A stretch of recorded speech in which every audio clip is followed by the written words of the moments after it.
नमस्कार दोस्तों, स्वागत है आप सभी का आज के मुख्य समाचार के इस वीडियो में। जी हां दोस्तों, पूरे देश में अनलॉक का समय चल रहा है। ऐसे में मोदी सरकार की तरफ से बड़ी और महत्वपूर्ण खबर अपडेट निकल कर आ रही है, जिसकी सटीक जानकारी हम आपको इस वीडियो में देंगे। बस आप इस वीडियो के साथ अंत तक बने रहिए। लेकिन उससे पहले आपसे एक छोटी सी रिक्वेस्ट है कि मुझे इस वीडियो को बनाने में बहुत मेहनत लगती है, तो इस मेहनत के लिए वीडियो पर एक लाइक जरूर कीजिएगा। साथ ही वीडियो के नीचे दिए गए इस लाल बटन को दबाकर चैनल को सब्सक्राइब कीजिए और इस घंटी को दबाइए, ताकि आपको दिन भर की बड़ी खबरों की जानकारी लगातार मिलती रहे।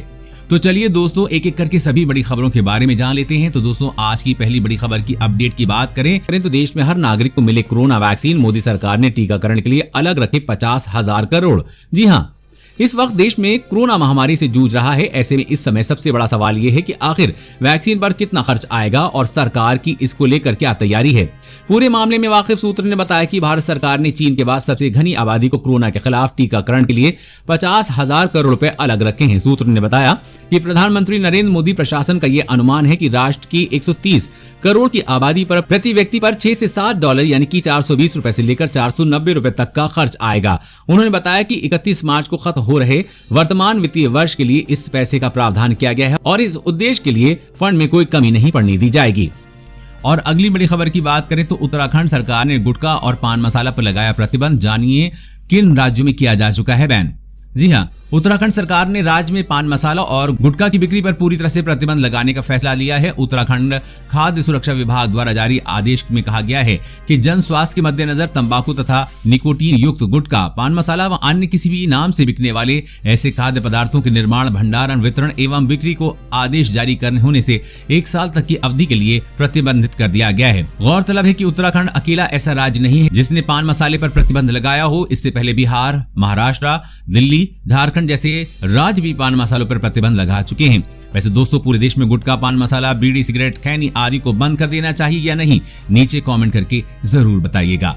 और अगली बड़ी खबर की बात करें तो डोकलाम के बाद नापाक इरादे पर काम कर रहा है चीन। 30 साल में ड्रैगन ने LAC पर दोगुने की एयरबेस और हेलीपोर्ट। जी हाँ, भारत और चीन के बीच सीमा पर जारी तनाव के बीच बड़ी खबर सामने आई है। वास्तविक नियंत्रण रेखा यानी कि LAC के पास चीन ने अपने एयरबेस, एयर डिफेंस यूनिट और सैन्य पोजीशन की संख्या में बड़ा इजाफा किया है। एक रिपोर्ट के मुताबिक चीन ने डोकलाम में गतिरोध के बाद भारत के साथ वास्तविक नियंत्रण रेखा के पास एयरबेस और एयर डिफेंस यूनिट सहित कम से कम 13 नए सैन्य पोजीशन का निर्माण शुरू किया है, जिनमें लद्दाख में मौजूदा तनाव के बाद 4 हेलीपोर्ट पर काम शुरू हुआ है। एक प्रमुख सुरक्षा और खुफिया रिपोर्ट में इन सैन्य ठिकानों का विवरण दिया गया है। नए सैन्य ठिकानों में 3 एयरबेस, 5 स्थायी एयर डिफेंस पोजीशन और 5 हेलीपोर्ट शामिल हैं। इस रिपोर्ट के सामने आने के बाद स्पष्ट हो गया है कि चीन दुनिया को दिखाने के लिए शांति वार्ता का राग अलाप रहा है, मगर असल मकसद उसका सीमा के पास सैन्य ठिकानों को बढ़ाना और तनाव पैदा करना है। साथ ही पता चला है कि चीन ने तिब्बत में मानसरोवर झील के किनारे सतह में हवा में मार करने वाली मिसाइल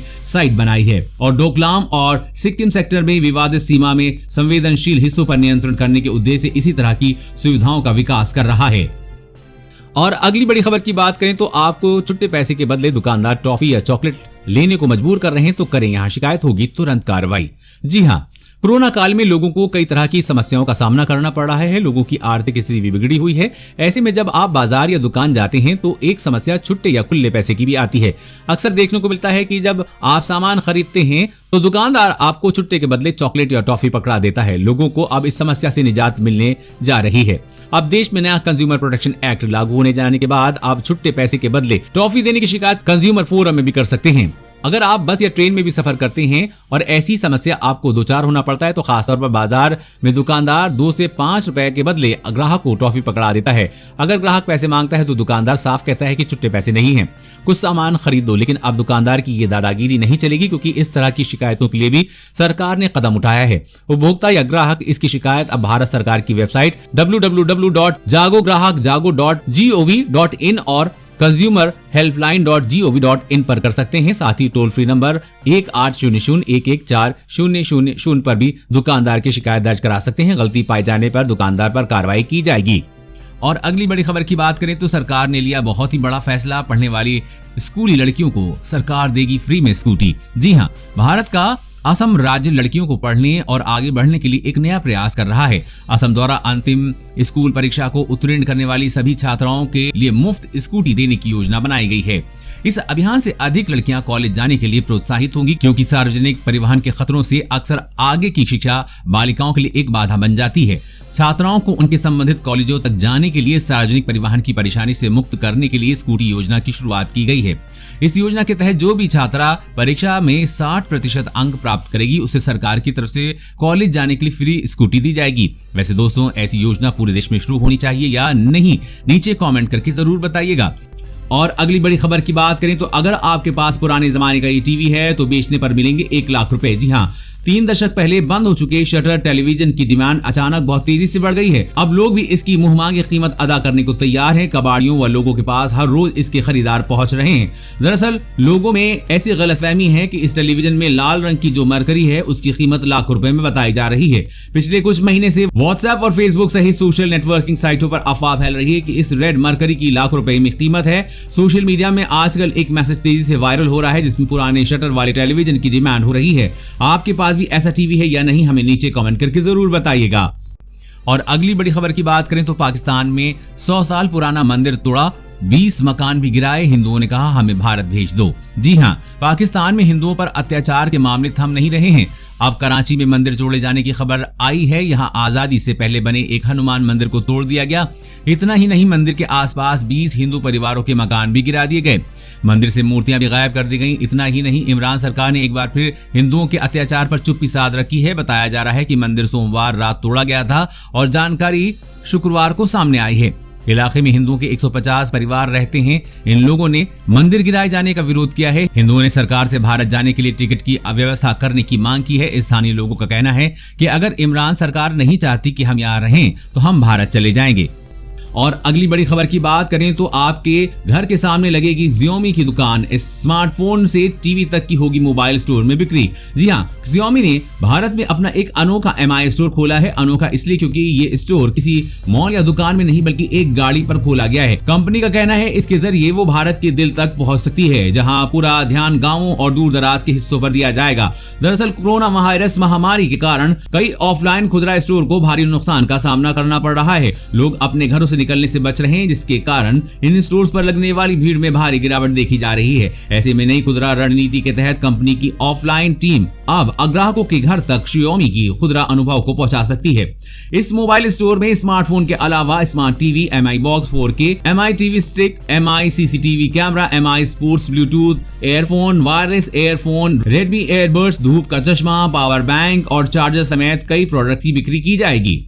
और अगली बड़ी खबर की बात करें तो अब घर में लगेंगे स्मार्ट बिजली मीटर, नहीं होगी बिजली चोरी। जी हां, बिजली चोरी रोकने के लिए बिजली कंपनियों ने स्मार्ट बिजली मीटर लगाने का फैसला किया है। ये मीटर सभी घरों में लगाया जाएगा। इससे बिहार में बिजली चोरी को काफी हद तक रोका जा सकता है। सिर्फ बिहार ही नहीं बल्कि देश के कई राज्यों में बिजली की चोरी काफी जोरों शोरों पर है। हालांकि सरकार की तरफ से इसके लिए काफी उपाय किए जाते हैं ताकि बिजली चोरी को रोका जा सके, लेकिन फिर भी बिजली चोरी पर सरकार का नियंत्रण नहीं है। इसी कड़ी में बिहार सरकार ने स्मार्ट बिजली मीटर लगाने का फैसला किया है, जिससे चोरी की घटनाओं पर रोक लगेगी। बिहार के बाद देश के दूसरे राज्यों में भी ये स्मार्ट मीटर लगाए जाएंगे। और अगली बड़ी खबर की बात करें तो चीन से तनातनी के बीच भारत ने किया एंटी टैंक गाइडेड मिसाइल नाग का सफल परीक्षण, दुश्मन के छूटे पसीने। जी हां, चीन के साथ तनाव के बीच भारत ने गुरुवार को राजस्थान के पोखरण में एंटी टैंक गाइडेड मिसाइल नाग का सफल परीक्षण किया है। इस मिसाइल की मारक क्षमता जमीन से 4 किलोमीटर है, जबकि हेलीकॉप्टर से इसकी मारक क्षमता 5 किलोमीटर है। नाग को रक्षा अनुसंधान एवं विकास संगठन यानी कि DRDO ने विकसित किया है। ये पूर्ण रूप से स्वदेशी मिसाइल है। इस मिसाइल का सफल परीक्षण गुरुवार की सुबह 6:45 पर किया गया। इस मिसाइल का टेस्ट वॉरहेड पर किया गया है। ये एक एडवांस मिसाइल है। भारत में निर्मित मिसाइलों में ये 3rd जनरेशन की मिसाइल है। DRDO की ओर से लगातार इसके अलग अलग ट्रायल किए जाते हैं। विशेषज्ञों का मानना है कि इससे सेना की ताकत बढ़ेगी। और अगली बड़ी खबर की बात करें तो मास्क खरीद रहे हैं तो सावधान रहिए, इस मास्क से नहीं होगा कोरोना खत्म। जी हाँ, कोरोना वायरस के संक्रमण से बचने के लिए सबसे कारगर उपाय मास्क को माना गया है। वैसे तो बाजार में कई तरह के मास्क बिक रहे हैं, लेकिन स्वास्थ्य विशेषज्ञों ने N95 मास्क को इस्तेमाल न करने की हिदायत दी है। ये वायरस को फैलने से बचाने के लिए नहीं है और इस्तेमाल करने वालों के लिए हानिकारक हो सकता है। दरअसल N95 मास्क में वॉल्व यानी कि छेद होता है और विशेषज्ञों का मानना है कि छेद वाले मास्क से किसी दूसरे के शरीर में वायरस के प्रवेश का खतरा हो सकता है। ऐसे में शायद ये मास्क आपको सुरक्षित रखता हो, लेकिन अगर आप संक्रमित हैं तो ये दूसरों को सही से सुरक्षा नहीं दे सकता। असल में ये लंबे समय तक पहनने के लिहाज से बनाए जाते हैं और इसमें धूल मिट्टी से राहत मिलती है, लेकिन अब कोरोना के दौर में भी ऐसे मास्क का इस्तेमाल खूब हो रहा है जो खतरनाक साबित हो सकता है। डॉक्टरों का मानना है कि बाजार से मास्क खरीदने से बेहतर है कि घर पर बने सूती मास्क को ही प्राथमिकता दी जाए। दोस्तों, आज की बड़ी खबरों में बस इतना ही। इसी तरह हर रोज काम की खबरें जानने के लिए आप हमेशा हमारे साथ जुड़े रहें। हमारे साथ जुड़ने के लिए वीडियो के नीचे दिए गए इस लाल बटन को दबाइए और साथ ही इस घंटी को भी दबाइए ताकि आपको हर खबर की सटीक जानकारी मिल सके। जय हिंद।